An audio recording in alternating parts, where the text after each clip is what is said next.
Hi guys, this video is all about the unboxing of my new Samsung 24-inch monitor.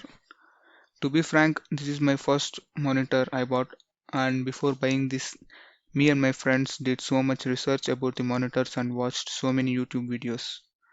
And at the end, we all chose to buy this monitor. The one of the main reason to buy this monitor is the display quality is much better for the price and the service which the Samsung provides in India. They are known as the best service provider in India compared to any other product as far as I know. Opening up the monitor, I can see the monitor which is packed neat and nicely and all the tools required to assemble the monitor. Even the guidance is also there on the monitor box. Removing the base stand of the monitor, the power cable, warranty information and HDMI comes in one package. The HDMI cable is a very good quality product. I like the quality of the product as I can do the unboxing. The stand mount has two screws to keep monitor in place.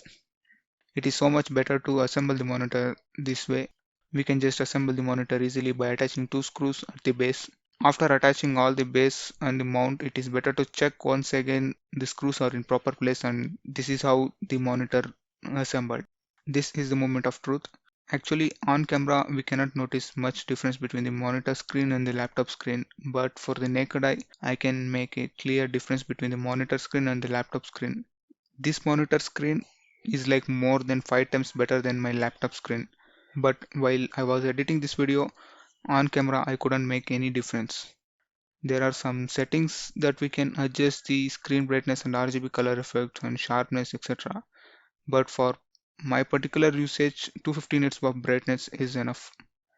I totally forgot to tell this monitor has even eye saver mode, but it can be turned on manually only. This monitor costs little over 10k, but it is worth the money for my particular usage and I don't regret it. Thank you for watching, guys.